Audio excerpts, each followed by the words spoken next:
네, 시작할게요. 안녕하세요, 선생님들. 이제 삼순환 강의 이제 시작하도록 하겠습니다. 처음 보시는 선생님들도 있고, 기존에 봐셨던 선생님들도 있고, 일단은 제가 사과 말씀을 드리는 게 일주 이제 늦춰지게 됐잖아요. 이게 온라인 선생님들 모를 거야, 제 다리가. 제가 이제 그때 5월 2일인가 우리 종강을 하고 나서 운동을 하다가 기분 좋아가지고 운동을 하다 다쳤어요. 운동을 하다가 갑자기 이제 인대가 좀 손상이 좀 있어가지고 앞으로 한 6주 정도, 그러니까 그때까지 포함해서 이제 앞으로 4주 정도 이렇게 깁스를 좀 해야 된다고 하는데 모르겠죠? 이렇게 카메라만 보면. 그래서 가급적이면 서서 할 거예요. 그러니까 원래 처음에는 앉아서 할까 생각했는데 제 성격이 그게 안 될 것 같아. 그래서 이렇게 그냥 서서 할 거고요. 그리고 되게 웃긴 건 뭐냐면 제가 이제 강의 준비하고 있었어요. 처음에 막 야 수술해야 되네 만에 이러고 있는 거예요. 어떡하지? 일주 늦춰야 되나? 이러고 있는데 강의를 연습을 해봤죠. 집에서 이렇게 집에도 제가 쪼매나게 스튜디오 하나 만들어 놓은 게 있거든요. 그래서 거기서 해보니까 괜찮은 거예요. 그래서 그냥 하면 되겠다 이러고 저번 주에 개강을 하려고 했는데 배가 아픈 거예요. 아침 10시에. 아침 10시에? 진짜 죽겠는 거예요. 그래서 이거 뭐지? 근데 이제 와이프가 계속 가보라고, 응급실 가보라고. 근데 뻔하거든요. 응급실 가면 뭐 하냐면 가보신 분들 알겠지만 피 검사하고 일요일에 뭐 검사하는 시간만 한 4-5시간 걸린단 말이에요. 나 내일 개강인데. 참았어요. 몇 시간을 참았어. 참다가 안 될 것 같아가지고 내가 몇 년 만에 울었어요. 울면서 너무 아프잖아. 그래서 이제 구급대원이 와가지고 구급대원이 30대 초반 정도인데 진짜 부둥켜 안고 울었어요. 안 되겠다. 그랬더니 막 이렇게 눌러보더라고요. 근데 이미 온몸이 다 아파. 온몸이 다 아픈데 눌러보니까 너 어디인지 모르겠고 난 다 아프다. 그랬더니 일단 병원에 가보죠. 근데 저 진짜 요새 그거 알죠? 그 응급차 뺑뺑이. 와, 저를 안 받는 거예요. 왜냐면 열이 난다고. 열이 나는데 38도라는 거예요. 그래서 자기네들이 그런 음악 변동이 없어서 안 된다는 거예요. 그래서 병원 한 3-4군데를 빠꾸를 맞았어요. 그래가지고 청주까지 이렇게 갔어요. 가가지고 봤는데 이미 제가 응급차를 탄 지 1시간 반이 지난 거지. 그래서 근데 그때 동안 이미 좀 나았어. 그래서 집에 가도 될 것 같은데. 그 구급차 아저씨랑도 약간 좀 민망한 거 알아요? 단둘이 이렇게 있는데 나 안 아픈 것 같은데. 약간 서로 이렇게 얘기하다가 이게 과민성 대장 증후군인 것 같다. 그래서 알겠다. 근데 이제 병원에 도착해서 이렇게 CT를 찍어보니까 맹장이 터진 거 이미. 터진 거야. 그러니까 안 아팠던 게 뭐냐면 이미 염증이 이렇게 터져서 그 약간의 순간적인 그 뭐죠? 그냥 시원해진 거지. 그래서 이제 수술을 이제 긴급하게 하고 그러느라고 이제 일주간이 됐는데 난 맹장이 이렇게 아픈지 처음 알았어. 그러니까 여러분, 진짜 나 맹장이 또 딴 얘기 하는데 맹장 나 사실 진짜 감기 같은 건 줄 알았거든요. 누가 다 와. 수술은 수술이더라고요. 그래서 그거 회복하느라고 정말 많은 시간을 보냈습니다. 어쨌든 5월 달이 아주 특이한 5월을 보내고 있어요. 다리 나가고 몸에 구멍 3개 뚫고 강의하는 데 지장이 없어요. 여러분들도 이제 건강에 무엇보다 신경을 쓰셨으면 좋겠습니다. 자, 일단은 이제 우리 본격적으로 강의 들어가도록 할게요. 자, 오늘부터 삼순환 강의 들어가게 되는데 첫 시간 저는 언제나 교육 철학으로 시작을 하게 되죠. 왜냐하면 여러분들 공부 잘 안 하니까 제일 하는 부분이잖아요. 그래서 선생님들이 그럼 그것도 있고 사실은 교육 철학에 대해서 어느 정도만 알게 되면 그 흐름 정도예요. 흐름 정도만 알게 되면 앞으로 나오는 교육 과정, 방법, 행정 이런 것들 그냥 다 따라 나오게 돼 있습니다. 그렇기 때문에 우리가 기본적인 내용들을 오늘부터 해서 오늘 하루 딱 해가지고 교육 철학 마치면 될 것 같아요. 일단 오늘 강의는요, 기본적으로 우리가 안내, 요번 OT 간단하게 하나 하고 그 다음에 오늘 강의 내용 진행하도록 하겠습니다. 자, 강의 안내 한번 해보도록 하면요, 이제 3순환이에요. 우리 이제 1순환, 2순환 했었고 뭐 개별적으로 진행하신 분들도 있을 것 같고요. 자, 3순환 때는 이제 개념 인출 강의라고 초점을 맞췄습니다. 자, 우리가 시험을 합격을 하기 위해서는 당연히 기본적인 토대를 마련을 해줘야 되고 그런 것들을 이제 반복하게 되면서 내 것으로 만들어줘야 돼요. 내 것으로 만들 때는 아무래도 제일 좋은 게 기출 이론이란 말이에요. 그래서 제가 그때는 기출 이론 반, 그다음에 기출 문제 풀이 반 이렇게 밸런스를 가져갔습니다. 자, 그럼 이제 3순환부터 뭘 해줘야 되느냐? 우리가 이제 정확하게 암기를 해야 되겠고 그런 것들을 문제를 풀면서 정확하게 인출을 해줘야 돼요. 근데 처음부터 선생님들한테 모의고사 바로 풀라고 하면 되게 어려워요. 제가 얼마 전에도 우리 모의고사를 봤지만 제가 이 문제를 낼 때, 그러니까 선생님들 제 공개 모의고사 보신 분들 아실 텐데, 저는 이렇게 낼 때 이거 16점이라고 생각하고 냈어요. 16점 정도. 그래서 16점 정도라고 생각하고 냈는데, 실제로 평균 잡아보니까 어제까지 기준으로 32명이 이제 제출을 하셨는데, 14.85점이더라고요. 그럼 그 1.2점의 간극이 뭐냐? 나는 16점 생각하고 만들었는데, 그게 뭐냐면, 아직 지금 5월이기 때문인 거예요. 선생님들이 지금 벌써 막 소위 말해서 우리가 오픈형이라고 하는, 저는 이제 현장형이라고 하는 문제를 바로 쓰기에는 어려움이 있습니다. 자, 근데 우리는 그래도 중간중간에 연습은 해줘야 되겠죠. 자, 근데 그래서 바로 이렇게 문제를 풀기가 어렵기 때문에 바로 인출을 하기가 어렵단 말이에요. 그러면 순차적으로 가져야 되겠죠. 그럼 첫 번째가 뭐냐? 기본적인 개념, 우리 특징과 뭐 장단점 이런 것들로라고 하는 개념 인출하고, 이 개념 인출이 끝나고 나면 우리가 오픈형, 현장형이라고 하는 문제를 인출하는 연습을 하고요. 나중에 그런 것들을 다 묶어서 실전 모의고사를 풀어보는 이런 방식으로 순차적으로 가져야 되는 거예요. 근데 그런 외에도 개념 인출하라고 하면 문장을 쓰라고 하면 또 어려운 경우들도 많잖아요. 그렇기 때문에 제가 이렇게 매번 강의 때마다 빈칸을 제시해 주는 것도 그런 측면입니다. 선생님들이 차근차근 우리가 스텝을 밟아 나가기 위함이니까 선생님들 반드시 문제를 풀어주셨으면 좋겠어요. 자, 그래서 이번 강의는요, 딱 초점은 명확해요. 기본적인 개념, 특징, 장단점 중심으로만 강의가 진행이 될 거예요. 물론 중간중간에 뭐 간혹 가다가 현장형 문제 뭐 이런 것들은 다루긴 하겠지만, 그런 것들은 7, 8월에 할 겁니다. 제가 7, 8월에 우리 이제 요번에 문제집 새로 하나 나왔잖아요. 이거 이쁜 거 요거 나왔는데, 전 문제 다 제가 출제한 거고요. 그다음에 여기는 다 개념적인 문제만 나와 있어요. 그래서 이 개념적인 문제가 나오고 나서 나중에 이 사순환 때 미라클 모닝 300제라 그래서 현장형 문제 300개가 나올 거예요. 그러면 이거 456개, 저거 300개, 756개예요. 사실 그것만 풀어도 이 시험은 다 웬만하면 다 됩니다. 거기 바깥에서 나온다? 그거는 진짜 나도 모르고 상대방도 모르고 누구도 몰라요. 그런 문제는 뭐 다 똑같잖아요. 그래서 선생님들이 이번 강의를 통해서 기본적인 개념들 확실하게 알아주셨으면 좋겠습니다. 자, 그래서 이번 강의는요, 연습 문제 풀이를 통해서 필수 개념, 그러니까 파트별로 필수 개념, 필수 이론들, 필수 개념들의 특징과 장단점들을 정확하게 암기하고 인출하는 것이라고 할 수 있어요. 자, 강의 일정은 조금 변경이 되었죠. 그래서 근데 강의 종료 시점은 동일하게 맞춰줄 거예요. 그래서 보강 날짜를 한번 잡을 건데, 그 보강은 좀 이따 우리가 강의 좀 끝날 때쯤에 제가 어때 좀 좋을지 한번 얘기를 말씀을 드리도록 할게요. 자, 그래서 아까도 말씀을 드렸지만 우리가 9시부터 13시까지 진행이 되지만 앞에 있는 1시간은 개별 문제 풀이 시간이고요. 만약에 집에서 내가 풀어왔다 라고 하면 10시에 오셔도 돼요. 근데 조금 문제가 좀 못 풀었다 그러면 스터디하는 차원에서 9시에 오셔서, 아니면 조금 8시 50분쯤에 오셔서, 어차피 여기 앞에서 우리 답지는 아니죠. 답지는 정확하게 아니에요. 제가 답지는 별도로 제공해 주지는 않을 겁니다. 왜냐하면 강의 중에만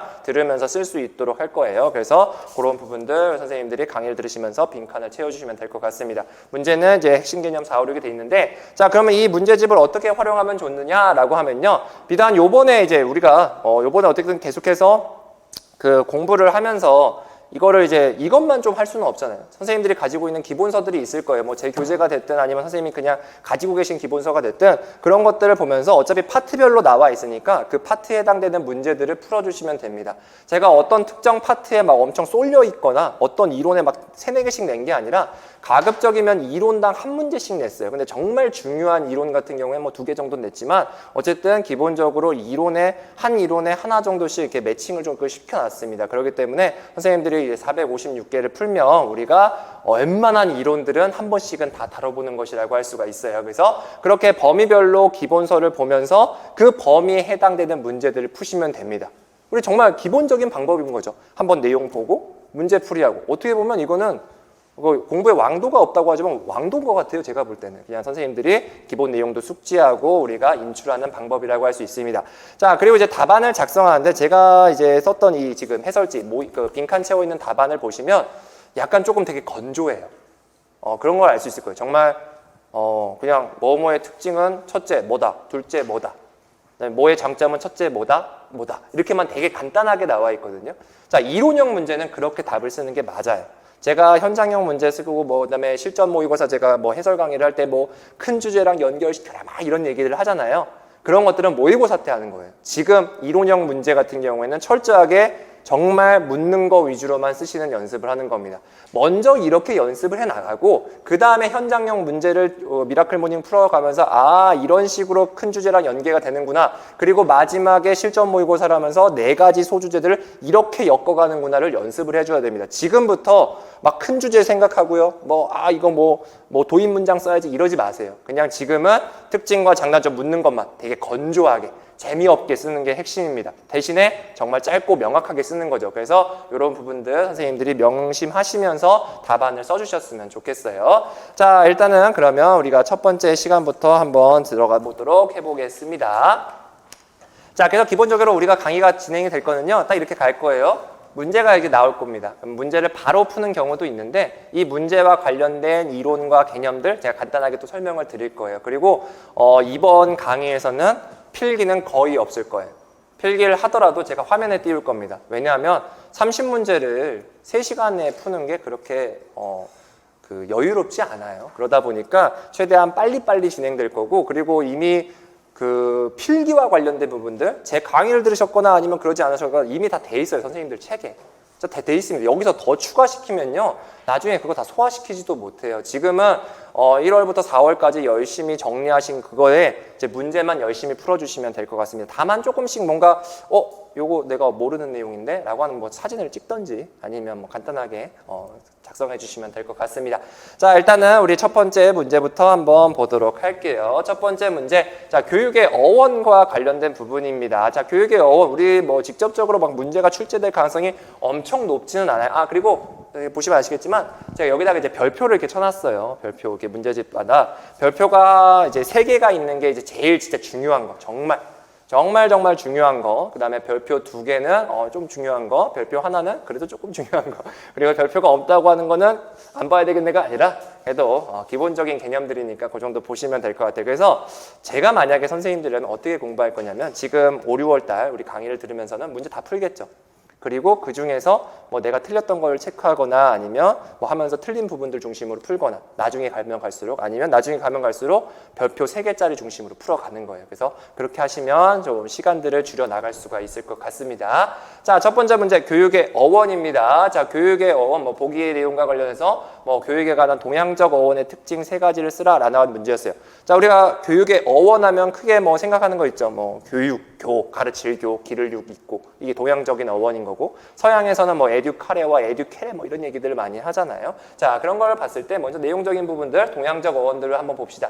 자, 처음에 나왔던 거는 제가 이제 기본적인 교재, 제 교재예요. 근데 꼭 사실 필요는 없습니다. 꼭 사실 필요는 없어요. 선생님들 그냥 가지고 있는 교재여도 충분하고요. 아니면 제 교재가 있으면 그냥 거기다가 여기 페이지 제가 머리에 가리나? 이것 때문에 있으니까 요거 보시면서 그냥 확인해 주셔도 좋습니다. 그래서 꼭 그런 질문들을 하시더라고요. 이게 중간에 들어오시는 경우에 이걸 사야 되냐? 지금 제가 보니까 다 가지고 계신 것 같은데 어쨌든 온라인에서는 사셔야 되냐? 그러진 않아요. 그러니까 주변에 혹시 선생님들 이 문제 괜찮다고 하시는 선생님들 누군가 있다고 하면 그냥 굳이 1, 2수는 안 들어도 되는 부분들도 있으니까 잘 홍보 해주시면 됩니다. 자, 어쨌든 우리가 동양적 어원 이렇게 들어가요. 동양적 어원에서는 한자가 교육이잖아요. 교는 가르칠 교이고 육은 기를 육입니다. 그럼 가르치다가 뭐냐라는 건데 조금 이제 알고 있는 사람, 성숙한 사람이 성숙한 사람이 바람직한 것과 바람직하지 않은 것을 가른다라는 의미인 거예요. 그리고 육은 뭐냐? 기르다인 거예요. 성인이 그렇지 않은 사람을 올바른 방향으로 이끌어주는 의미입니다. 자, 이렇게 교육이라는 이름 속에는 뭐가 들어가 있냐면 뭔가 성숙한 누군가가 있는 거예요. 그 성숙한 누군가가 다 바람직한 것과 바람직하지 않은 것을 갈라주고 미성숙한 사람을 성숙한 상태로 올려주고 이런 관계란 말입니다. 동반 성장 이런 것이 아니라 뭔가 어떤 사람이 뭔가 수직 관계에서 알려주는 거예요. 그래서 우리 지금 동양적 어원에서 보면 크게 3가지 특징이 있는데 교사, 어른은 뭔가 학생, 아동보다 높은 위치에서 수직적으로 알려주는 그런 특징을 가지고 있습니다. 자, 그런 관계, 그런 상황 속에서 아동은 뭐 하고 있느냐? 들어야죠, 열심히. 뭔가 능동적으로 하는 게 아니에요. 그냥 앉아가지고 열심히 듣는 겁니다. 수동적인 태도를 가지고 있어요. 그리고 강의의 내용은 일방향으로 우리가 진행되게 되겠죠. 그래서 가장 우리 일방향으로 하는 수업 방법 뭐예요? 강의식이죠. 그냥 강의식인 거예요. 그래서 주로 강의식이 많이 사용이 됩니다. 물론 우리 동양에 사실은 이건 있어요. 동양에 대해서 뭐 이거는 뭐 그냥 여담인데 제가 이제 뭐 옛날 역사 베이스니까 보면 꼭 마냥 강의식으로만 진행된 게 아니잖아요. 그죠? 진짜 우리 문답식으로 되게 많이 진행이 됐거든요. 그래서 오늘 좀 이따 문제도 나오겠지만 서당 같은 경우는 굉장히 재미난 케이스들도 좀 있습니다. 그렇기 때문에 동양에 대해서 선생님들이 뭔가 강의식만 하는 거야 막 이렇게만 조금 오해는 하지 않으셨으면 좋겠어요. 물론 전반적으로 이런 특성들은 조금 가지고 있다라는 거 알아두시면 될 것 같네요. 자, 그럼 문제로 한번 돌아와서 지문을 한번 보도록 할게요. 자, 그리고 여기 나오는 지문들 있잖아요. 지문들 제가 논문 다 찾아보고 그러니까 제가 쓴 것도 있긴 하고요. 그다음에 논문 찾아보고 있고 막 그런 것들이에요. 그러니까 되게 괜찮은 겁니다. 제가 힘들게 만든 책이에요. 자, 교육을 의미적으로 보면 가르칠 교, 기를 육으로 구분할 수 있다. 교는 성숙자가 바람직한 것과 그렇지 않은 것을 가르고 이를 통해서 미성숙한 사람을 바람직한 방향으로 이끌어간다라는 의미입니다. 가르고 이끌어간다. 요게 바로 교육이라고 생각하시면 됩니다. 그래서 우리가 뭐 이렇게 해서 블라블라 이게 하시면 될 것 같고요. 자, 동양에서는 한번 답을 보도록 할게요. 동양에서는 교육의 의미를 주로 성숙한 교사가 미성숙한 학생을 이끌어주는 것이라고 본다. 이를 통해 볼 때 교육에 관한 동양적 어원의 특징 3가지는 다음과 같다. 자, 교사와 학생의 관계 아까 뭐라고 했어요? 수직관계. 교사는 위에 있어요. 학생은 아래에 있습니다. 이렇게 가는 거예요. 자, 그럼 그 상황 속에서 학생들은 어떤 태도를 가지고 있어요? 지식과 기술을 그냥 전달받아야 되기 때문에 교육에 있어서 수동적인 태도들을 가지고 있겠죠. 그래서 수동적인 태도들을 가지고 있게 됩니다. 자, 3번째. 그렇다면 우리는 교육 방법 주로 뭐예요? 강의식을 하게 되겠죠. 그래서 아까 일방향이라면 일방향은 그냥 방향에 관련된 거고요. 우리가 교육 방법이라고 생각한다고 하면 이렇게 강의식이라고 생각해 주시면 됩니다. 자, 이렇게 했다고 선생님들 우리 동양적 교육의 어원은 특징 3가지가 있어요. 수직관계, 수동적, 강의식, 수수깡 이렇게 외우지 마세요. 이렇게 외우지 마세요. 제발 그런 거 하면 헷갈려요. 나중에 진짜 헷갈리기 때문에 그냥 일반적인 생각들 하시면 됩니다. 교육, 성숙자가 갈라주고 그다음에 이끌어주는 의미인 거네. 그럼 당연히 수직관계일 것이고 수동적인 태도일 것이고 그러면 조금 적합한 교육 방법은 강의식이겠구나라고 바로바로 연결시켜서 생각해 주시면 될 것 같습니다. 자, 2번째 교육의 비유로 넘어가도록 할게요. 자, 교육의 비유 많이 나오죠. 뭐 우리 교육의 비유하면 주형의 비유, 뭐 성장의 비유, 뭐 성년식의 비유 여러 가지 비유들이 나오게 됩니다. 가장 대표적인 비유가 바로 2개죠. 주형의 비유, 성장의 비유와 관련된 겁니다. 자, 교육을 비유하는 데 있어서 각 교사가 가지고 있는 관점을 한번 비교해 보는 거고 그때 비유별 교육 목적과 교사의 역할을 제시하는 문제였어요. 가장 대표적인 비유가 바로 주형의 비유와 성장의 비유가 있죠. 자, 주형의 비유 이거라고 했습니다. 어떠한 틀이 있어요. 우리 거푸집이라고 해야 될 것 같아요. 거푸집이 있습니다. 거기에 샘물을 불어내요. 그러면 언제나 똑같은 물건들이 나오게 됩니다. 자, 교육과정은 일종의 거푸집이라고 보는 거예요. 그 교육과정 속에 학생들이라는 쇳물을 넣습니다. 그럼 학생들은 그 교육과정에 맞춰서 언제나 똑같은 사람으로 나오게 되는 거예요. 그것이 바로 주형의 비유입니다. 일방향의 방식으로서 설명식과 강의식을 통해서 학생들을 동일한 학생들, 사회에서 필요로 하는 인재가 됐든 뭐가 됐든 동일한 형태로 만드는 것을 주형의 비유라고 할 수 있어요.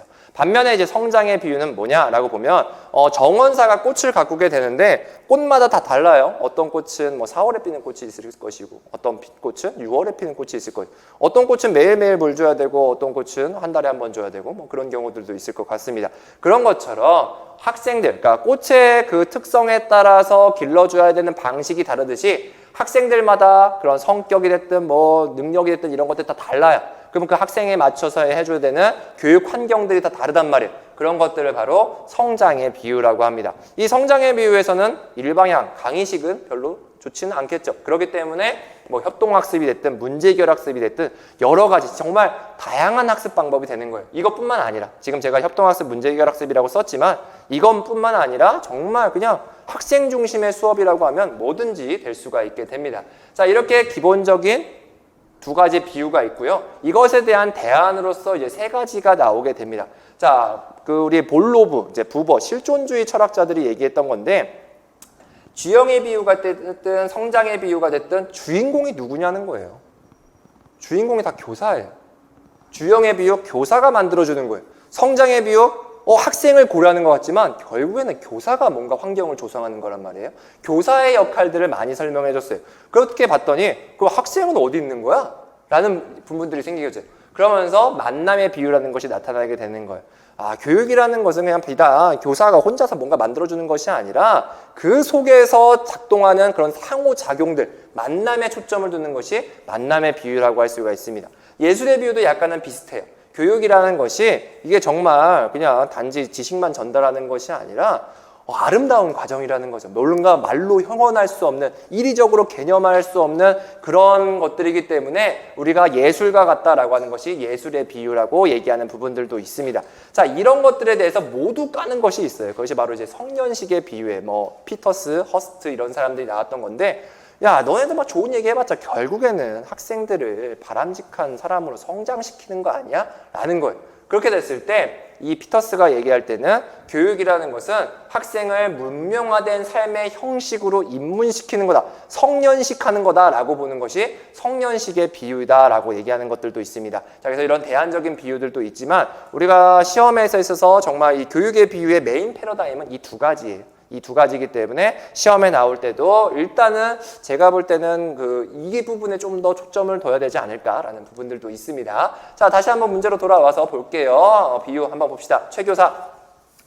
자, 장인이 일정한 틀에 재료를 부어서 동일한 물건을 만드는 것과 같이 교육은 학생에게 일정한 교육 과정을 제공해서 성숙한 인간으로 성숙시켜 나가는 과정이다. 무슨 비유예요? 주형의 비유가 되겠죠. 자, 정교사는 얘기해요. 정원사는 식물의 특성에 따라서 다른 생육 환경을 조성합니다. 이와 같이 학생의 특성에 따라서 다른 교육 환경을 조성하는 것. 이게 바로 성장의 비유가 되겠죠. 최 교사는 주형의 비유, 정교사는 성장의 비유가 되는 거예요. 자, 그럼 이때 교사의 역할은 뭘까요? 주형의 비유일 때는 지식의 전달자인 거예요. 열심히 강의하는 사람. 그럼 여기서 성장의 비유에서는 뭘까요? 환경의 조성자, 조력자 이런 것들이 될 수가 있겠죠. 그래서 그런 식으로 답을 써주면 됩니다. 자, 그럼 답은 최대한 담백하게 제가 쓰라고 했어요. 이런 식의 문제들은 그래요. 교육의 비유와 관련해서 최 교사와 같이 학생에게 일정한 교육 과정을 제공하는 관점을 우리는 주형의 비유라고 하고요. 정교사와 같이 학생의 특성에 따라서 다른 교육 환경을 조성하는 관점을 성장의 비유라고 합니다. 주형의 비유에서의 교육 목적은 뭐냐? 지식의 절대적인 습득인 겁니다. 그 틀에 들어가서 그 틀에 있는 내용들을 명확하게 숙지만 하면 되는 거예요. 그래서 이때 교사의 역할은 뭐냐? 지식의 전달자가 되게 됩니다. 반면 성장의 비유에서의 교육의 목적은 뭐겠어요? 아동의 뭔가 바람직한 성장, 잠재 가능성의 발현 이런 것들이 되게 됩니다. 그렇기 때문에 교사는 학생의 성장을 도와주는 조력자의 역할을 해야 된다라는 것들로 이어지게 되는 거예요. 정말 들어갈 부분만 들어가 있죠. 주형의 비유입니다. 성장의 비유입니다. 그래서 목적은 이거고 이렇게 돼요. 라고 하는 것들. 만약에 여기서 주형의 비유와 관련돼서 뭐라고 할까요? 진로교육이라고 한번 그냥 주제를 한번 잡아볼게요. 진로교육을 할 텐데 주형의 비유에 따라서 진로교육을 하면 어떻게 될까요? 그냥 진로에 대한 내용들 전달할 것이고 그럴 거 아니에요. 바람직한 진로를 하기 위해서는 대학을 이렇게 가시고 이렇게 안내만 해줄 거예요. 근데 성장의 비유라고 한다면 아이들과 뭔가 체험하고 이런 것들을. 그럼 답안의 방향이 조금씩은 달라지게 되겠죠. 그러면 뭔가 예시도 들어가게 될 거고요. 그러면 그런 것들이 현장형 답안이 되는 거예요. 근데 지금 단계에서는 그건 아니니까 우리가 여기서는 그냥 선생님들 머릿속으로만 조금씩 생각해 주시면 좋아요. 그래서 이렇게 주형의 비유, 성장의 비유는 기본적인 목적과 교사의 역할이 이렇게 된다. 확인하시면 될 것 같습니다. 자, 이제 피터스가 말하는 교육의 의미로 한번 가도록 합시다. 자, 교육의 의미에 대해서 사실 여러 가지 정의들이 있어요. 우리 정본모의 정의라 그래서 인간 행동의 계획적인 변화다 이런 것들도 있고 여러 가지 변화가 있는데 서양에서 말하는 교육의 의미와 관련돼서 가장 대표적인 게 이 피터스입니다. 자, 1수년 때 제가 말씀을 드리긴 했는데 이 피터스라는 학자는 정말 재미난 학자예요. 원래는 대학에서 문학을 전공을 하신 분이었습니다. 언어를 전공하시면서 그때 이제 조지 오웰의 사사를 받았었죠. 사사를 했죠. 그래서 하면서 이제 원래 문학을 이제 이렇게 하고 있다가 대학원에 가서 교육 철학을 이제 전공을 하게 된 거예요. 그러면서 이렇게 봤더니 야, 다른 학문에 비해서는 왜 이렇게 개념화가 안 돼 있을까라는 생각을 해보면 교육이라는 것이 사실은 도대체 언제부터 시작이 된 거예요. 진짜 오래전부터 시작이 됐는데 교육이 도대체 뭐냐라는 것에 대해서 아무런 정의가 없었던 거죠. 심지어 18세기에 나왔었던 과학에 대해서도 뭔가 정의들이 분명한데 어떻게 2000년 전에도 있었던 교육이라는 것이 명확한 개념이 없느냐? 그러니까 언어학자이자 철학자인 이 피터스가 그 교육에 대해서 개념화를 하기 시작한 거예요.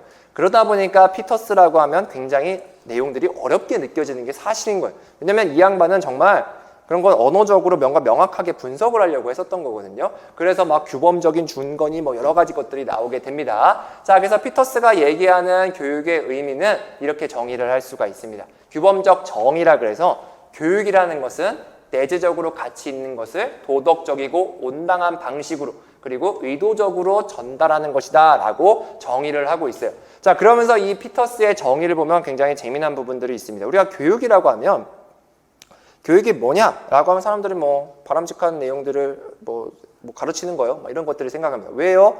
뭐 사회에서 필요한 인재를 뭐 만들기 위해서요. 뭐 이러면서 주로 외지적인 목적들을 많이 생각하는 경우들도 많이 있거든요. 근데 피터스는 교육의 내재적인 목적에 굉장히 강조가 된 거예요.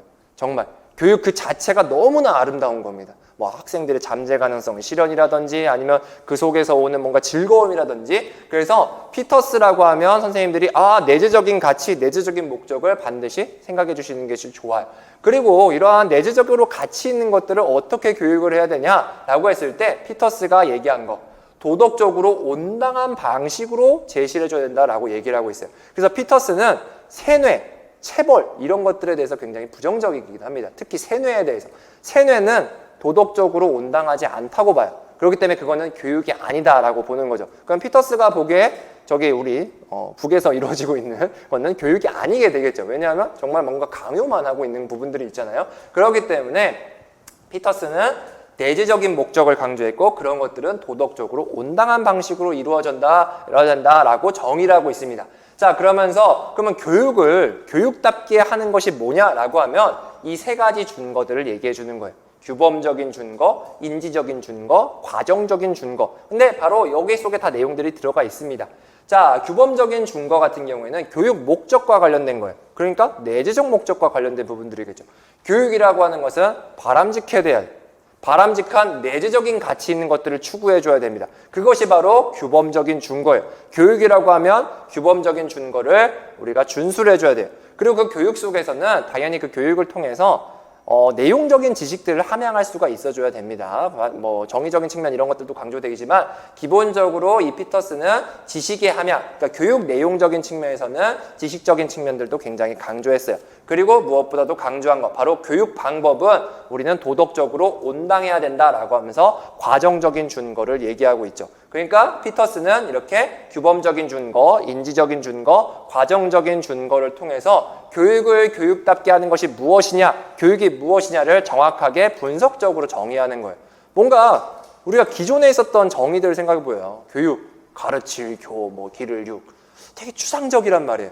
그래서 그게 뭔데? 근데 이 사람은 이렇게 분석적으로 접근을 하게 된 거죠. 그래서 이 피터스를 우리가 분석 철학, 분석적 교육 철학 이렇게 얘기들을 합니다. 이런 것들의 영향을 받으니까 우리나라에서도 정법무 학자께서 뭐라고 했어요? 인간 행동의 계획적인 변화 이러면서 인간 행동이 뭔지 계획적인 변화가 뭔지 물론 영속적인 변화도 있어요. 영속적인 변화 이런 것들이 뭔지를 되게 분석을 해놨거든요. 근데 그렇다고 정법무 학자가 분석 철학이다 이건 아닌데 이런 영향들을 받게 됩니다. 그러면서 교육이라는 것이 그냥 내가 생각나는 그냥 얘기하는 것이 아니라 이렇게 과학적으로 뭔가 증명이 될 수 있겠구나를 얘기한 것이 이런 측면이다라고 생각해 주시면 될 것 같아요. 자, 그럼 문제로 한번 돌아올게요. 피터스가 말한 교육을 합당하게 하는 준거 세 가지 아까 얘기했었죠. 규범적, 인지적, 과정적이었습니다. 규범적인 준거는 교육 목적과 관련된 부분이에요. 바람직성과 관련된 부분이고요. 인지적 준거는 교육 내용과 관련된 부분입니다. 지식과 관련된 부분이고요. 그 다음에 과정적인 준거는 교육 방법과 관련된 거예요. 세뇌 아닙니다. 교육 방법이 도덕적으로 온당해야 돼요. 자, 지문들 한번 그냥 보도록 할게요. 자, 지문 같은 경우에는 우리가 그냥 친숙해져야 되기 때문에 한번 보는 거예요. 여기 친절하게 피터스라고 얘기했지만 만약에 피터스가 없을 수도 있잖아요. 내용 속에. 그러면 문제가 뭐냐? 교육은 내재적으로 가치 있는 것을 도덕적으로 온당한 방식으로 의도적으로 전달하는 것이다. 요거 정도는 우리가 외우지는 않더라도 익숙해지시면 좋습니다. 내재적 가치, 온당한 방식, 이거 피터스야 라는 부분들 우리가 생각해 주시면 좋죠. 따라서 교육은 특정 목적 달성을 위한 수단이라기보다는 교육이 가지고 있는 내재적인 가치를 추구할 때 교육이라고 할 수 있습니다. 따라서 제대로 교육을 받은 사람은 전체를 보고 이해할 수 있는 그런 안목들이 생기고 이를 통해서 인간으로 성장하게 되는 것입니다. 제가 뭐 논문에선가 뭔가 가져왔던 것 같아요. 자, 답을 보도록 할게요. 피터스는 내재적인 가치를 추구하는 교육을 강조하면서 교육을 합당하게 하는 준거로 세 가지를 제시한다.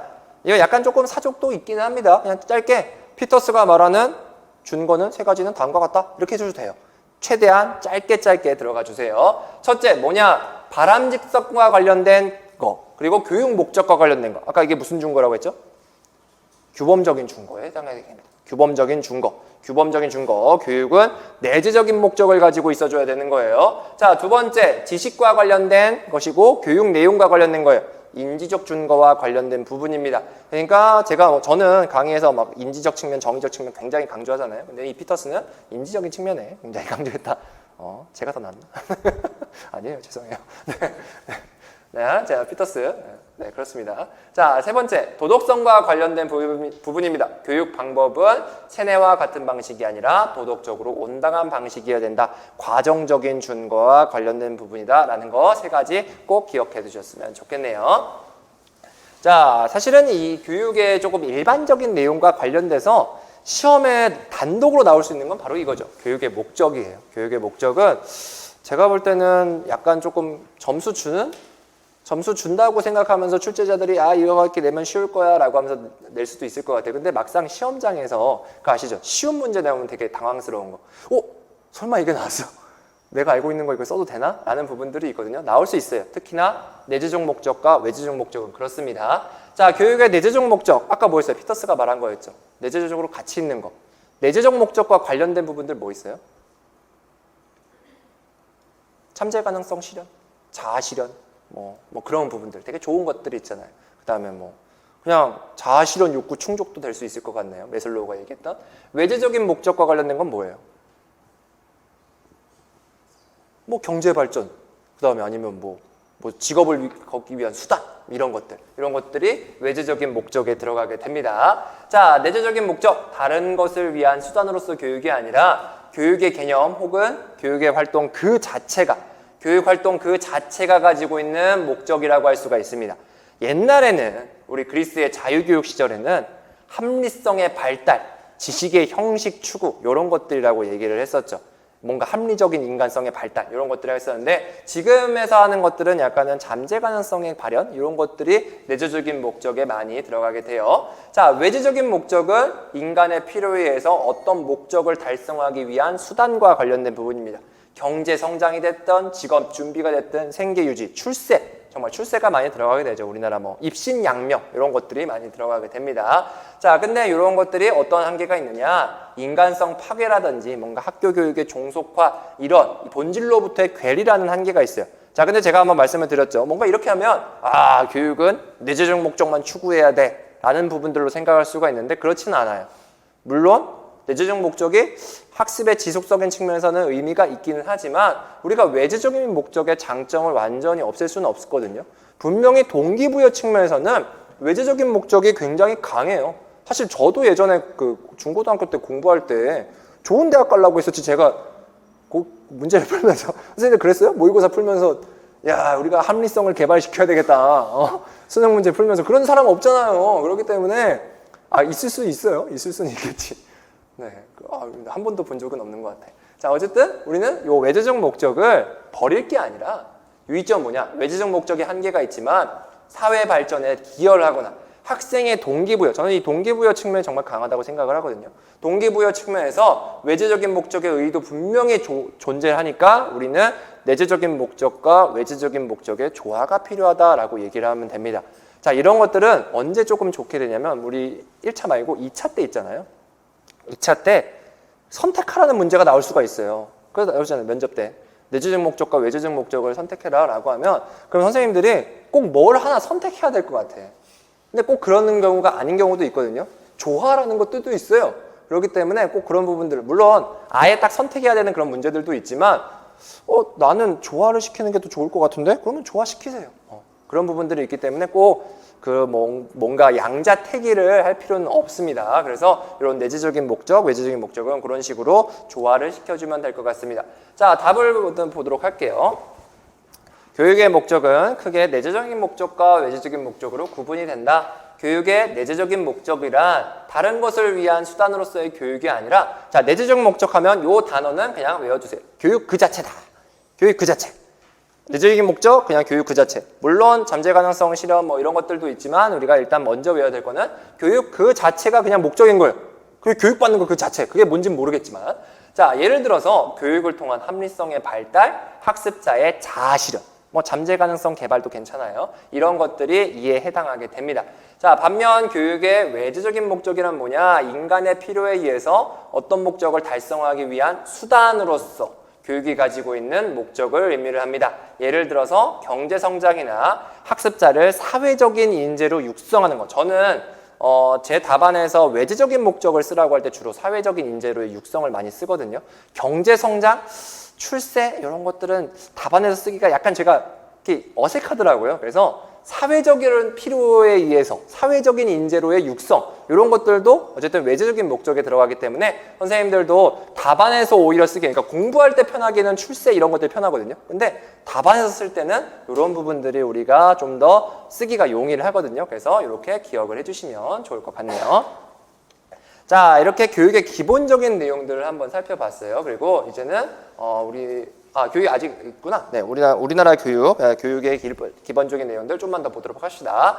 자, 우리나라의 교육이에요. 헌법 제31조 제1항. 제가 헌법 정도는 우리가 외워달라고 제가 말씀을 드렸습니다. 공무원 되는 거잖아요. 공무원 되는 건데 그래도 공무원 되면 헌법을 다 보면 좋죠.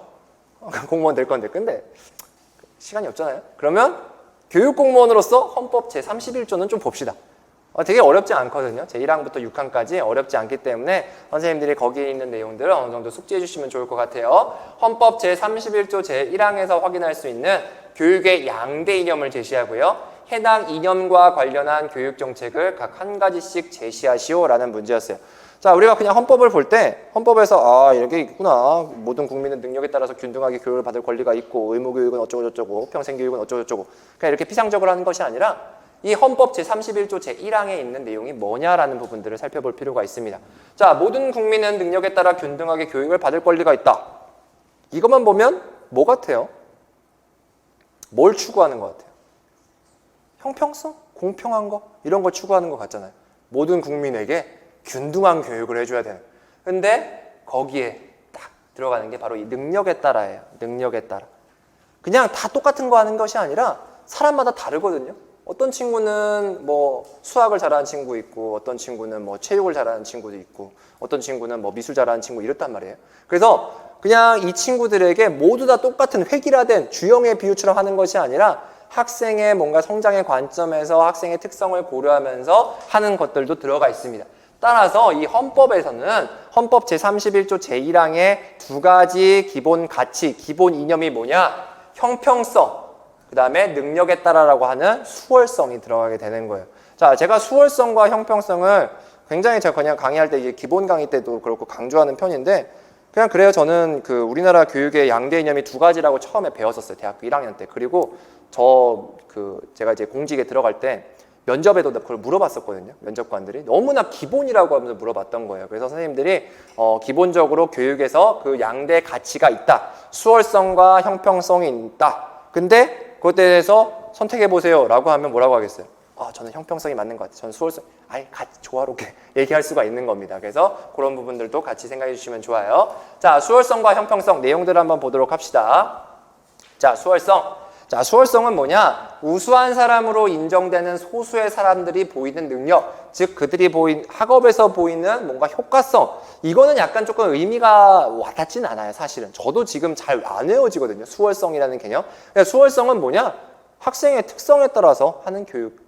그런 특성을 바로 수월성이라고 보시면 될 것 같아요. 근데 여기서 뭐냐? 뭔가 경쟁에서 점하는 뭔가 상대적인 우위가 아니라 잠재적인 능력 등을 뭔가 개발해 주는 거예요. 특성을 고려해 주는 거예요. 학습자 맞춤형 교육과 관련된 것들이 바로 이 수월성 교육과 관련된 부분이라고 생각하시면 됩니다. 근데 아무래도 수월성이라고 하면 잘하는 친구들에게 좀 더 잘할 수 있도록 심화 교육을 제공해 줘야지 라는 부분들로 많이 오해되기도 하는 부분들도 있어요. 사실상 그렇게 많이 진행이 돼 왔었거든요. 우리나라는 영재교육이라는 이름으로. 그래서 수월성이라면 이제 영재교육 아니면 수준별 반편성해가지고 하는 부분들, 이런 부분들도 있는데, 그런 것들을 넘어서서 학습자 맞춤형 교육과 관련되는 부분도 수월성과 관련되는 부분이기 때문에 이 수월성을 나쁘게만 보실 필요는 없습니다. 자, 그래서 이 수월성과 또 이제 비교되는 개념으로서 형평성이 있습니다. 형평성 같은 경우에는 어떠한 사람도 우리가 차별을 받지 않게 교육적인 기회를 주는 것이다 라고 보시면 될 것 같습니다. 그래서 이제 실현의 방법들, 수월성과 형평성을 이렇게 구분해 두고 있죠. 그래서 선생님들 한 번씩 다시 한번 보시면 될 것 같아요. 자, 우리나라의 교육 한번 답을 보도록 할게요. 헌법 제31조 제1항에서는 모든 국민에 대한 균등한 교육을 강조를 하면서 교육에 뭘 추구하느냐? 형평성을 추구를 하게 됩니다. 모든 국민에 대한 균등한 교육과 관련돼서는 형평성과 관련된 부분이 맞죠. 자, 이와 더불어서 능력에 따른 교육을 강조하는 거예요. 모든 국민은 능력에 따라 균등한 교육을 받을 권리가 있다고 했죠. 근데 모든 국민에 대한 균등한 교육은 형평성과 관련된 부분이고, 능력에 따른 교육은 바로 교육의 수월성과 관련된 부분입니다. 자, 수월성을 추구하는 교육은 우리가 뭐 하려고 하는 거냐? 학생의 잠재적인 능력을 개발시켜 주려고 하는 거예요. 뭐 아니면 학습자 특성에 맞는 교육을 하는 것이다. 이런 부분들도 답이 될 수가 있습니다. 자, 이런 것으로서 대표적인 교육 정책으로서 영재 교육이 있어요. 학생들에 대해서 학생들이 뭔가 영재성이 있다 그러면 빨리빨리 조기에 선발을 해가지고 우리가 가르치는 거, 이런 것이라고 볼 수 있겠죠. 자, 형평성을 추구하는 교육은 교육에서 차별을 받지 않게 하는 것으로서 대표적인 교육 정책, 우리가 무상급식 이런 것들이 있을 수가 있게 되겠죠. 아니면 뭐 여러 가지 것들이 있어요. 우리 나중에 교육사회학도 배우지만 뭐 허용적인 평등과 그다음에 뭐 조건적인 평등과 이러면서 막 여러 가지 나오잖아요. 그래서 그런 부분들도 정책에서 써주시면 됩니다. 그래서 형평성과 관련된 부분들 이렇게 간단하게 써주시면 될 것 같네요. 자, 그리고 이제 학습권 얘기가 나옵니다. 학습권의 내용과 관련돼서 두 번째, 세 번째에 들어갈 내용과 이 내용을 실현하는 정책 또는 제도를 쓰는 그런 문제였습니다. 자, 학습권. 학습권이 뭐예요? 학습할 수 있는 권리겠죠. 근데 학습권에 대해서 이렇게 네 가지로 구분이 돼 있기는 합니다. 그래서 그냥 선생님들 이것도 역시나 소양적인 측면이니까 이 네 가지 한번 알아보도록 합시다. 자, 첫 번째는 뭐냐? 학습을 방해받지 않을 권리예요. 그러니까 우리가 누구라도 의무 교육을 받게 하거나 그다음에 학교를 가는 데 있어서 경제적, 지리적인 요건이 장애가 되지 않아야 된다. 이런 부분들도 해당되는 부분이라고 할 수 있겠죠. 결과로서의 교육 내용 습득을 보장받을 권리, 결과적 평등감과 관련된 부분일 수가 있습니다. 그래서 만약에 이것과 관련된 부분이 뭐가 있느냐라고 보면 아이들이 지금 열심히 교육을 받았는데 조금 못하는 경우가 있어요. 그러면 그런 친구들에게 보충학습을 제공해 주는 거 있잖아요. 그런 것들이 바로 이 4번에 해당되는 정책이라고 할 수가 있습니다. 자, 그럼 이 두 가지가 뭐가 있느냐라는 거. 학습을 방해받지 않은 거, 그 다음에 결과로서의 교육 내용 습득을 보장받을 권리가 아닌 거, 이 두 가지가 뭐가 있느냐? 내용들을 한번 보도록 할게요. 자, 학습권은 학습을 통해서 인간으로서 성장할 권리를 의미를 합니다. 학습권은 크게 네 가지로 구분이 되게 되는데요. 이 중 두 번째에 들어갈 권리가 뭐냐라고 하는 것이 바로 교육을 요구하고 선택할 수 있는 권리예요. 요즘 이게 강조되고 있죠. 요즘 이 교육을 요구하고 선택할 수 있는 거. 학습자가 난 이런 교육을 받고 싶어요 라면서 선택하게 되는 거예요. 대표적인 게 뭐가 있어요? 고교학점제. 그렇죠. 중학교에서는 자유학기제가 있는 겁니다. 자, 우리 요즘 그래서 제가 이거에 빈칸을 놨던 게 바로 고교학점제 때문에 얘기를 할 수가 있어요. 그래서 고교학점제 이제 올해부터 본격화되고 이제 2025년 되면 이제 뭐 전면으로 확산된다고 하는데 모르겠네요. 약간은 조금 수정도 있을 것 같기는 합니다. 제가 볼 때는. 그래서 지금 뭐 이슈가 전혀 아니잖아요. 근데 사실 이슈는 있거든요. 이슈는 있는데 이전 정부의 정책이었잖아요. 그러다 보니까 부각이 안 되고 있어요. 근데 내부에서는 뭔가 있어요. 그래서 선생님들 뭐 주변 친구들도 있고 이럴 텐데 고교학점제를 하는 애들이 되게 불만도 많이 가진 경우들도 많아요. 이게 원래 취지랑도 조금 다르게 운영되고 있는 경우도 많은 것 같고, 그래가지고 아마 개편이 올 연말쯤 되지 않을까? 라는 생각은 저는 있습니다. 그래서 물어봤는데 워낙에 푸시를 못 받고 있는 정책이기는 해서 어떻게 될지 모르겠지만 어쨌든 저는 되게 의미가 있는 정책이거든요. 이 고교학점제가. 그래서 이런 부분들 우리가 생각해 주시면 될 것 같고요. 자, 세 번째가 뭐냐? 교육에 관한 결정 과정에 참여할 권리라고 할 수가 있습니다. 요즘 이것도 역시나 강조되고 있죠. 교육의 민주성과 관련돼서. 자, 우리 이런 것들. 교육에 관한 결정 과정에 학습자들이 참여할 수 있는 권리와 관련된 대표적인 정책이 뭐가 있느냐? 학생들이 학급 운영을 위해서 자유롭게 참여하는 것들. 뭐가 있어요? 학교 자치회, 학급 자치회, 뭐 학생회 이런 것들 있잖아요. 그래서 그런 부분들이 우리가 들어가게 됩니다. 선생님 답이 제공이 됐어요? 왜 이렇게 잘 맞춰? 아니죠. 나 제공한 적이 없는데? 내가 잘 가르쳤나? 어쨌든 다시 한번 말씀드리지만 답은 제공되지 않을 거예요. 카페도 제공되지 않을 거고요. 강의에만 제공이 될 겁니다. 그러니까 선생님들이 잘 필기를 하시고요. 그리고 온라인 선생님들은 만약에 조금 하다가 뭐 넘어갔으면 다시 돌려가시면 하시면 될 것 같고요. 그리고 다른 선생님들이 뭐 예를 들어서 지금 강의를 안 들으시는데 이걸 교재를 풀었다 그러면 그때는 뭐 옆에서 조금 알려주시고 하시면 되죠. 그러면서 정보를 가진 사람으로서의 우위를 네, 충분히 생각해 주시면 좋습니다. 자, 이렇게 우리 잠깐 이제 여기까지 했네요. 그래서 잠깐 좀 쉴까? 잠깐 쉬고 잠깐만 쉬고요. 우리 교육사를 하면서 그 다음에 또 이제 교육 철학까지 넘어가도록 할게요. 잠깐 한 7분 정도 쉬도록 할게요.